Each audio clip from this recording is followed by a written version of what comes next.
BNP থেকে বহিষ্কৃত নেত্রী ব্যারিস্টার রুমিন ফারহানা।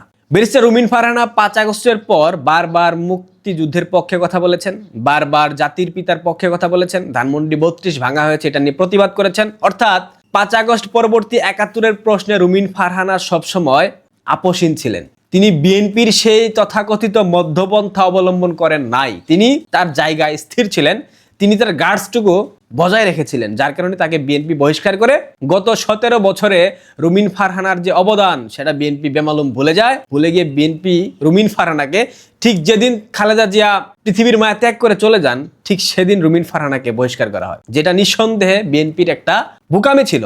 যে মানুষটা 17 বছর অনলাইনে বিএনপির পক্ষে লড়াই সংগ্রাম করলেন, যে মানুষটা এককভাবে সংসদকে জাগিয়ে রাখলেন, সংসদে বিএনপি নামক একটা রাজনৈতিক দলের অস্তিত্ব আছে সেটাকে জানান দিতে চাইলেন, জানান দিলেন, সেই রুমিন ফারহানাকে বিএনপি বহিষ্কার করলো। এটা রুমিন ফারহানা নিতে পারেন নাই, যার কারণে তিনি বিএনপির মনোনয়নের প্রত্যাশা না করে স্বতন্ত্র দাঁড়িয়ে হাঁসমার্কা প্রতীকে তিনি নির্বাচিত হয়েছেন। নির্বাচিত হবার আগে থেকে বিএনপি রুমিন ফারহানার সাথে কথা বলার চেষ্টা করেছে, তাকে মন্ত্রী সেধেছিল, কিন্তু রুমিন ফারহানা ব্যক্তিত্ব সম্পন্ন মানুষ, তিনি তাতে সায় দেননি। জুতো মেরে গরুদান ব্যাপারটা তো আপনারা বুঝেন। বহিষ্কার করে আবার পরবর্তীতে মন্ত্রী সভায় ঠাঁই দেওয়া, টেকনোক্র্যাট মন্ত্রী, এটা রুমিন ফারহানা চান নাই। তিনি গণমানুষের নেতা হতে চেয়েছেন, তিনি ব্রাহ্মণবাড়িয়ার সাধারণ খেটে খাওয়া মেহনতি মানুষের নেতা হতে চেয়েছেন, তিনি হয়েছেন। ব্রাহ্মণবাড়িয়ার সরাইল আশুগঞ্জের মানুষ রুমিন ফারহানাকে ভোট দিয়েছে, তিনি জয়যুক্ত হয়েছেন, তিনি সংসদে যাবেন, তিনি শপথ নিয়েছেন। গতকাল আন্তর্জাতিক মাতৃভাষা দিবসকে কেন্দ্র করে ব্রাহ্মণবাড়িয়ার সরাইলের কেন্দ্রীয় শহীদ মিনারে রুমিন ফারহানা শহীদদের বেদিতে শ্রদ্ধা জানাতে গিয়েছিলেন। রুমিন ফারহানার আরো একটা পরিচয় আছে, আপনারা জানেন, যে ভাষার জন্য, যে বাংলা ভাষার জন্য আমাদের পূর্বপুরুষরা সংগ্রাম করেছে, আমাদের ভাষা সৈনিকরা রক্ত দিয়েছে, রুমিন ফারহানা সেই ভাষা সৈনিকদের একজনের কন্যা। অলি আহাদ, চেনেন তাকে? অলি আহাদের কন্যা ব্যারিস্টার রুমিন ফারহানা। যেখানে রাজাকারের বাচ্চারা শহীদের বেদিতে গিয়ে শ্রদ্ধা নিবেদন করে দাঁত কেলিয়ে হাসে, সেখানে ভাষা সৈনিকের কন্যা ব্যারিস্টার রুমিন ফারহানা শহীদ মিনারের প্রাঙ্গণে গিয়ে শ্রদ্ধা দিতে পারে না। বিএনপির নেতাকর্মীরা তাকে অশালীনভাবে আক্রমণ করে, অশ্লীল ভাষায় গালি দেয়, অশ্লীল ভাষায় স্লোগান দেয়।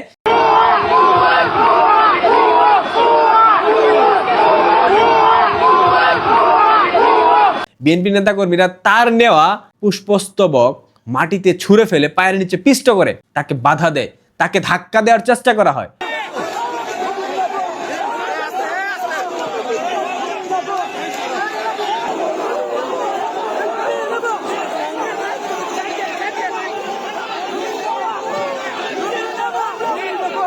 আপনারা নিশ্চয়ই ফুটেজে দেখতে পাচ্ছেন তাকে কিভাবে বাধা দেওয়া হয়েছে। পরবর্তীতে রুমিন ফারহানা একটা সাক্ষাৎকার দিয়েছেন। আমি যখন ফুল দিতে গেলাম 12:01 ফুল দেওয়ার কথা, ওয়ারেন্ট অফ প্রেসিডেন্ট অনুযায়ী আমি সবচেয়ে আগে ফুল দেব নির্বাচিত সংসদ সদস্য হিসেবে।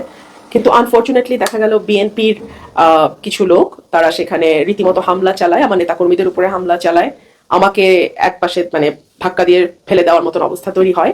আমি এটুকুই বলবো যে দীর্ঘ 17 বছর পর বিএনপি রাষ্ট্র পরিচালনার দায়িত্বে এসছে।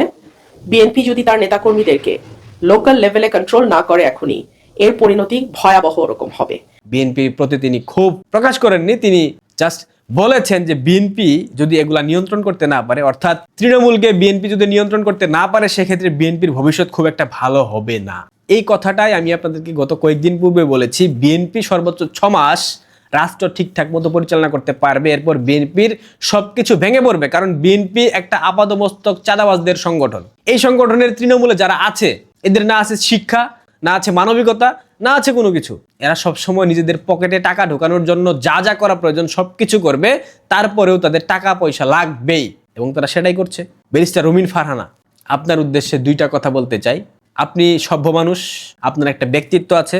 বিএনপির মতো রাজনৈতিক সংগঠনে পুনরায় ঢুকে নিজের ব্যক্তিত্বটাকে নষ্ট করেন না। আপনি একা একটা বটগাছ, প্রয়োজনে মুক্তিযুদ্ধের পক্ষে আর একটা দল গঠন করেন, কিন্তু বিএনপির মতো মধ্যপন্থা, অর্ধেক রাজাকার অর্ধেক মুক্তিযোদ্ধা দাবি করা দলে প্রবেশ করে পুনরায় নিজের ব্যক্তিত্বটাকে নষ্ট করবেন না। আপনি ভোটে নির্বাচিত হয়েছেন, মাথায় রাখবেন আপনাকে বাংলাদেশ আওয়ামী লীগের ভোটাররা ভোট দিয়েছে, এটা আপনি স্বয়ং নিজেও জানেন। সুতরাং এই ভোটারগুলাকে বঞ্চিত করে আপনি বিএনপির মতো দলে যোগদান করে পুনরায় নিজের রেপুটেশনটা নষ্ট করেন না। আর যেখান থেকে আপনাকে ছুঁড়ে ফেলা হয়েছে সেখানে আপনি ঢুকবেন, সেখান থেকে যে আপনাকে আবারও ছুঁড়ে ফেলবে না তার কোনো নিশ্চয়তা নাই।